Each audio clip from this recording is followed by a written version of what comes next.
Did the FDA just approve BPC 157 and other popular peptides? No.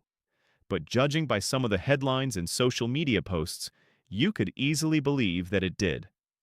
What actually happened may be more interesting and more controversial than a straightforward drug approval. An FDA advisory committee narrowly recommended making several experimental peptides potentially available for pharmacy compounding. Reports described votes of 8 to 6, with one abstention, on some of the substances under consideration. That is significant. But it is not the same as the FDA declaring these peptides safe, effective, or approved treatments. And that distinction matters enormously. Let's start with what the committee actually considered. The substances included BPC 157, KPV, TB 500, MOTS-C, Semax, Epitalon, and Emideltide, sometimes called DSIP. The proposed uses ranged from wound healing and inflammatory conditions to obesity, insomnia, migraine, and opioid withdrawal. These are serious medical claims involving serious conditions. But the committee was not reviewing conventional new drug applications supported by the usual clinical development packages. It was considering whether these substances should be included on the Section 503A Bulk Drug Substances List, a regulatory pathway that can permit qualifying pharmacies to compound individualized medications. That does not transform a compounded product into an FDA-approved drug. It does not establish an FDA-approved indication. And it does not mean the FDA has verified every compounded formulation for safety, effectiveness, manufacturing consistency, or dosing. Here is where the real debate begins.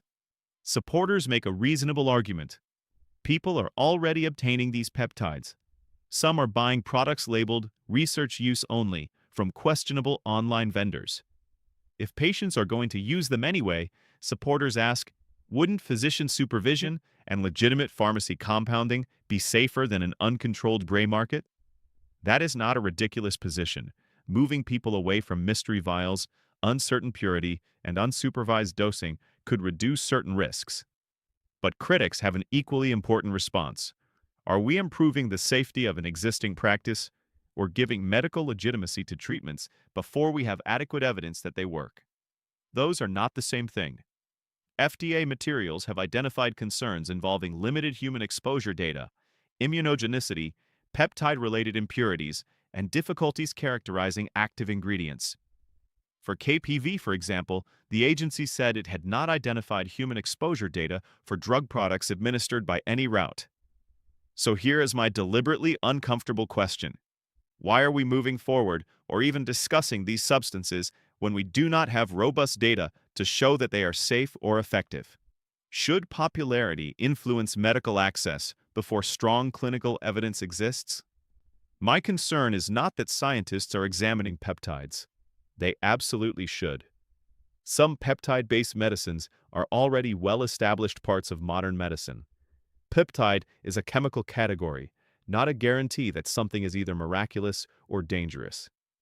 My concern is the collapse of important distinctions.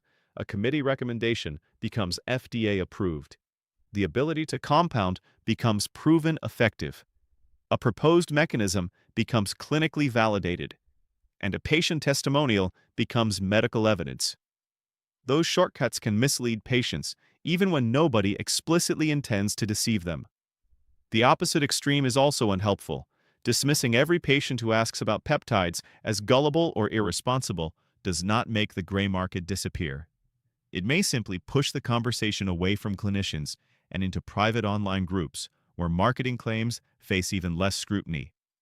So perhaps the responsible position is neither blind enthusiasm nor automatic rejection.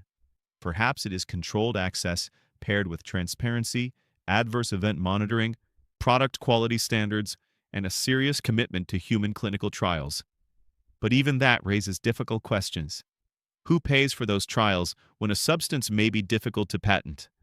What evidence threshold should apply before WID?